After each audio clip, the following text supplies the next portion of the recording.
오늘은 좀 특별하게 여기도 이쪽에도 적어 놨죠. 내가 생각하는 경제적 자유.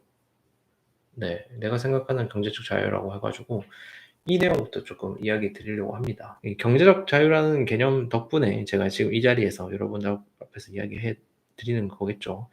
저도 이걸 한때 엄청 추구했던 사람이고, 그리고 지금도 추구하고 있습니다. 그런데 이상한 방식으로 사람들이 쓰니까 이제 제가 쓰기 너무 부끄러운 그런 상황이더라고요. 그래 가지고 이거에 대해서 나는 어떻게 생각하는지에 대한 이야기를 좀 해 보려고 합니다. 그래서 이제 경제적 자유에 대해서 이런저런 개념들이 참 많았던 것 같아요. 제가 책을 매년 한 100권씩 정도 읽으니까 거기에 당연히 경제적 자유에 대한 책들도 상당히 있었을 거잖아요.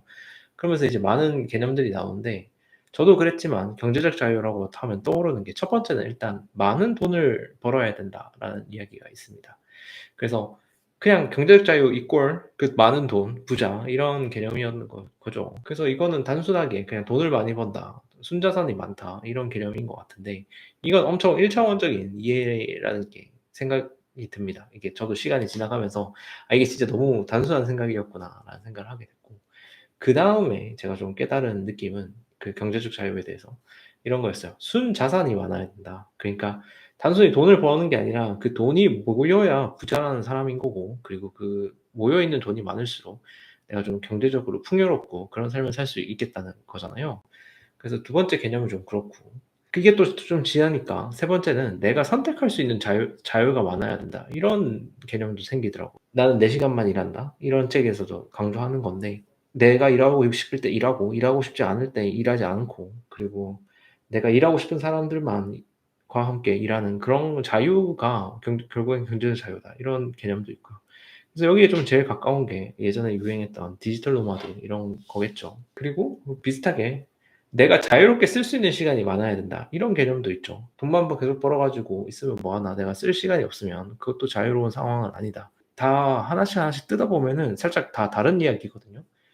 예를 들어서 '많은 돈을 번다.'와 '순자산이 많아야 된다.'는 확실히 개념이 다른 게, 소비 지출 통제에 대한 이야기가 가맹이 돼야 순자산 이야기를 할 수가 있게 되고요. 그리고 순자산의 개념으로 넘어가게 되면 내가 한 달에 얼마 버는지보다는 진짜로 내가 가지고 있는 자산의 역할이 더 중요해지는 것 같더라고요. 그리고 내가 선택할 수 있는 자유 혹은 자유로운 시간 이런 거는 얼마나 버는지는 크게 중요하지 않는 것 같아요. 그것보다는 오히려 내가 지출을 줄여 가지고도 충분히 할 수 있는 상태여 가지고, 지금 제가 얘기 드리고 있는 거는 단순히 경제적 자유라고 해도 사람들마다 떠올리고 있는 그런 구조 자체가 되게 다르다라는 얘기를 드리고 싶은 겁니다.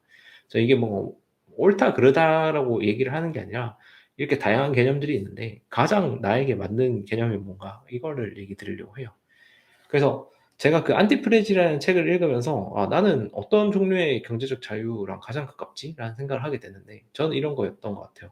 '위기 상황에서도 원하는 삶을 유지할 수 있어야 된다.' 이게 제가 원하는 경제적 자유더라고요. 그래서 이게 제가 앞서 말한 개념들이랑 상반된 게, 좀 많은 돈을 벌고 싶기는 해요. 근데 많은 돈이 내가 위기 상황에 처하지 않을 정도로만 벌고 싶거든요. 또 지금 제가 엄청 열심히 일한단 말이에요. 지금도 꽤나 버는데 꽤나 일하는 시간이 많습니다. 그런데 그 일하는 시간 많다는 게 거기서 오히려 안정감을 느끼고 있거든요. 저는 이제 계속 일할 수 있으면 하는 데까지 해 가지고 이렇게 안전한 걸 더 원하는 거죠. 그래서 제가 생각하는 경제적 자유는 이런 개념이기 때문에 제가 하는 일들과 하지 않는 일들을 쪼끔 정리해 봤고, 제가 하는 일들은 이런 겁니다. 질적으로 완전히 다른 소득 구조를 만들어요. 다른 파이프라인을 구축합니다. 제가 2024년 10월 현재 제가 엄청 집중하고 있는 파이프라인은 필라테스 센터 운영이랑 블로그 대행, 그리고 부동산 관련된 사업들이거든요. 그러면 이게 세 개가 사실 되게 이질적이에요. 그래서 필라테스 같은 경우에는 추석이나 연휴가 끼어 있으면 매출이 엄청 꼬라박거든요. 사람들이 이때는 운동 등록을 하러 오지 않고 있어 가지고. 그런데 블로그 대행은 같은 기간에 되게 잘 됐단 말이에요. 왠지는 모르지만. 이렇게 해서 하나가 성적이 저조할 때 또 다른 하나가 살려주고 이런 구조로 가더라고요. 그리고 블로그 대행에서도 요즘에 좀 하는 생각은, 블로그 대행을 맡는 업체들도 주력으로 하는 게 필라테스랑 학원 그리고 세무사 이렇게 세 종류거든요.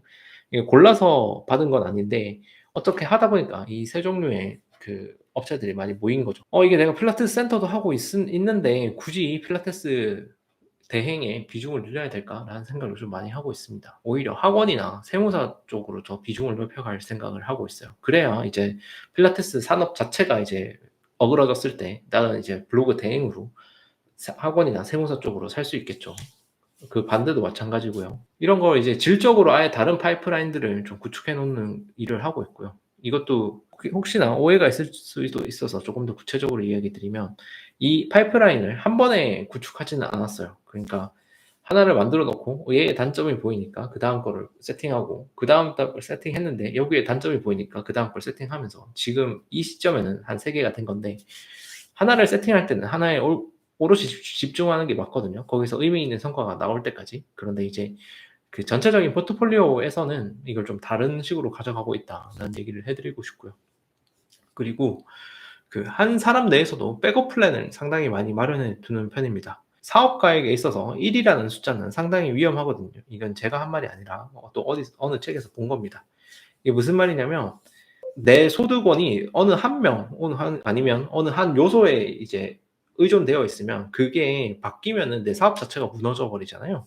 그렇기 때문에 이제 사업가는 그 하나의 소스만 보는 게 아니라 여러 개의 요소들을 보고 이제 접근을 해야 되는 건데 가령 이런 거죠. 내가 우리 필라테스 센터에 그 선생님이 계신데 선생님이 방송 댄스를 할 줄 알아. 그래서 필라테스 센터에 방송 댄스 프로그램을 넣는 거죠. 근데 이거는 해서는 안 될 일입니다. 왜냐면은 그 선생님이 빠져버리면 그 사람을 대체할 수 있는 인력이 많이 없기 때문이죠.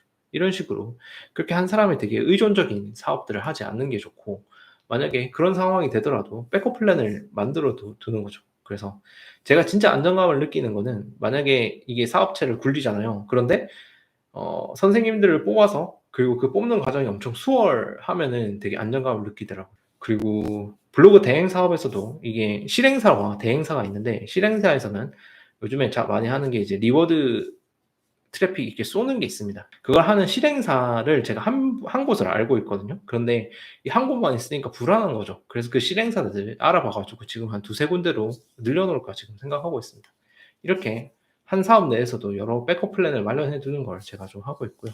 또 어떤 걸 하고 있냐면 노동력을 투입해서라도 안정적으로 벌 수 있는 사업을 하고 있습니다. 이게 무슨 소리냐면 시스템을 만들어야 된다 이러면서 자기 노동력을 뺀 채로 막 사업들을 만든단 말이에요. 근데 저는 오히려 그 반대로 조금 움직이기도 했어요. 그러니까 이 사업 구조에서 내 노동력을 조금 더 투입하면 훨씬 더 안정적으로 벌 수 있는 상태가 만들어지거든요. 블로그 대행이 그러니까 노동력이라는 속성을 가지고 있어요. 이게 되게 블로그 글만 써가지고 돈 번다 이러니까 엄청 편하게 돈을 번다고 생각할 수 있는데 약간 편한 부분은 있긴 한데 블로그 글 쓰는 게 쉽지가 않아요. 이게 엄청 노동력에 의존되어 있는 사업이라는 걸 하면서 깨달았습니다. 그러니까 당연히 블로그 하루에 한두 개 쓸 때는 잘 못 느끼죠. 그런데 이게 그 돈을 벌기 위해서 내가 받는 광고주를 쭉 늘리게 되면 하루에 막 4개씩 쓰기 시작해야 될 때가 옵니다. 그러면은 내가 혼자서 하루에 4개 쓰기가 전업으로 해도 좀 빡세거든요. 제가 그거 하다가 한 달 정도 했다가 몸이 아파가지고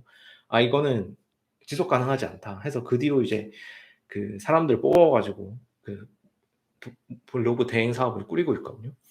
그렇게 해가지고 그런데 이제 블로그 대행 사업은 제 노동력이 투입되니까 상당히 안정적인 거죠. 노동력을 투입해서 안정적으로 볼 수 있는 사업이기 때문에 사업이란 이 관점에서 보면은 제가 회사를 다니면서 이 사업들을 계속 만들었거든요. 그 블로그 대행 사업도 하고 필라테스 센터 사업도 하고 회사를 다니는 순간에 계속 그걸 했었습니다. 그리고 그 부업에서 꽤나 많은 소득을 나왔음에도 불구하고 회사 생활을 꽤 오래 했어요. 그 회사 생활을 오래 한 이유도 이것 때문인 것 같아요. 그러니까 회사 생활을 했다는 거는 완전 내 노동력을 넣는다는 행위거든요. 그렇지만 월급이라는 소득이 엄청 안정적으로 들어가는 거죠. 그러면 그 안정적인 소득을 기반으로 조금 더 위험한 투자나 사업들을 할 수 있었던 거라고 생각합니다. 이렇게 해서 저는 안정성을 엄청 추구하고 있는 것 같고요. 그리고 제가 하루에 할 수 있는 생산성의 최대치가 있잖아요. 그걸 100이라고 치면은 그 중에 딱 70% 정도만 씁니다. 그러니까 100을 전부 다 쓴다는 생각을 안 하는 거죠. 전부 다 쓰면 그 큰일 난다. 내가 어떤 특수한 상황이 벌어지면 대처를 할 수 없다라는 생각을 하고 있기 때문에 항상 약간 여유분의 시간까지를 맥스치라고 생각합니다. 그래도 일반적인 사람들보다는 좀 더 많이 일을 하긴 하는데 그래도 좀 시간을 남겨놓는 거죠. 이게 딱 보면은 그 남은 30%가 육아하는 시간입니다. 그래서 아이 덕분에 약간 애가 있어 가지고 버퍼를 챙기는 느낌이 듭니다. 그래서 만에 하나 사업에 뭔가 더 큰일이 생겼어 이러면은 그 와이프한테 맡기거나 아니면 이모님을 더 쓰든가 해 가지고 그 30%의 시간까지 써서 사업체의 긴급한 일들을 대응할 수 있게 되거든요. 가장 이 시스템 제가 지금 돈 벌고 있는 상황에서 우려되는 상황은 제 건강이 해쳐질 때입니다. 그러니까 제가 아프거나 해 가지고 일을 못 하게 되면 지금 그냥 모든 시스템이 붕괴되거든요. 그래서 좀 틈틈이 열심히 운동도 하고 음식도 좀 가려 먹고 그러고 있죠. 그래서 이게 어느 정도의 시스템이 딱 갖춰져 가지고 그 조직이 만들어져 가지고 사람들이 알아서 탁탁탁 굴러가는 수준이거나 아니면 월세가 자동으로 따박따박 나오는 수준으로까지 가기 전에 제가 아프면 진짜 큰일 납니다. 그래서 아프면 안 되고 죽어도 안 되고 그렇기 때문에 열심히 관리하고 있는 거고요.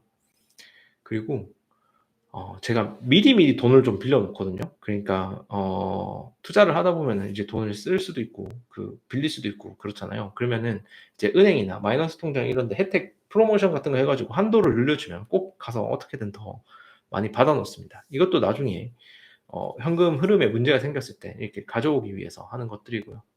이게 이제 제가 그 안정적인 사업과 투자를 이끌어 가기 위해서 제가 하고 있는 일들이라고 보시면 되고요. 그리고 제가 경제적 자유 제게는 경제적 자유가 이런 개념이기 때문에 하지 않는 일들이 또 있습니다.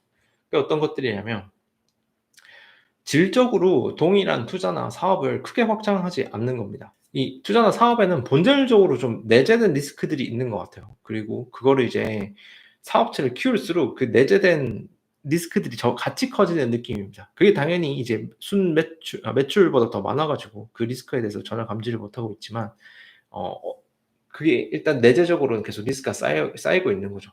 그러다가 특정 사건이 딱 발견돼 가지고 그 리스크가 현실화됐을 때는 그걸 감당하지 못하면 그냥 난 게임 아웃이 돼 버리는 것 같죠. 그래서 예를 들면은 제가 오피스텔 월세 투자도 쪼끔 했었는데 그 월세 투자를 한 5개 정도 했어요. 그 이상 더 늘리지는 않았어요. 그런데 이게 그 최근에 금리 인상기 때 제가 생각했던 거 이상으로 금리가 오르는 거예요. 그래서 저는 그때 제가 오피스텔 월세 투자했을 때 금리가 뭐 예를 들어서 한 3% 중반대로 받았었거든요.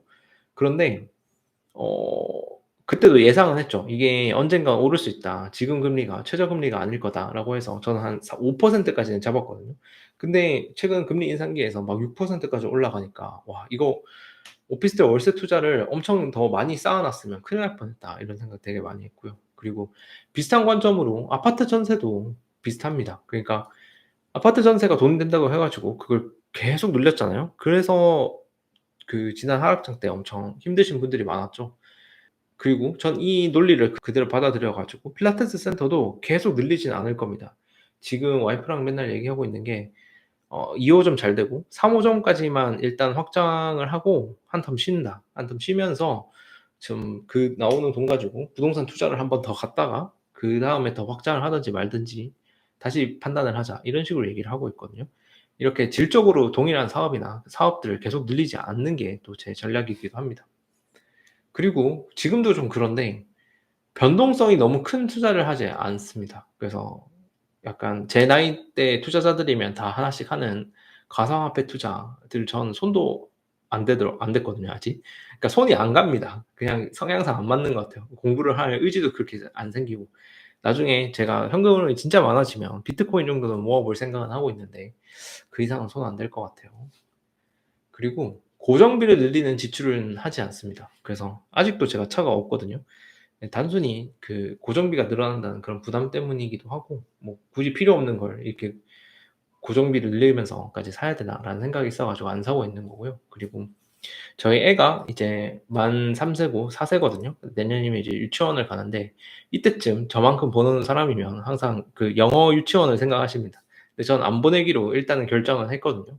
이것도 마찬가지로 제 고정비를 눌리는 지출이어 가지고 일단은 안 하기로 결정을 했습니다. 그 외에 이제 럭셔리급의 소비 제가 막 재테크한다고 돈을 엄청 알뜰하게 모으고 막 그런 스타일이 아니거든요. 쓸 만큼 쓰고 그냥 풍요로움을 느낄 정도는 씁니다. 그런데 그 럭셔리한 거는 많이 아예 쓰지는 않아요. 그냥 '이게 왜 필요하지?'라는 생각을 하고 있어 가지고 옷이나 뭐 가방이나 이런 걸 사지는 않죠. 제 기준에서 경제적 자유는 어떤 위기 상황이 닥쳤을 때 안정적으로 내 삶을 유지할 수 있냐, 생존할 수 있느냐 말느냐의 문제이기 때문에 이런 것들을 하고 이런 것들을 하지 않고 있거든요. 그래서 여러분들에게도 좀 도움이 되는 이야기였으면 좋겠어요.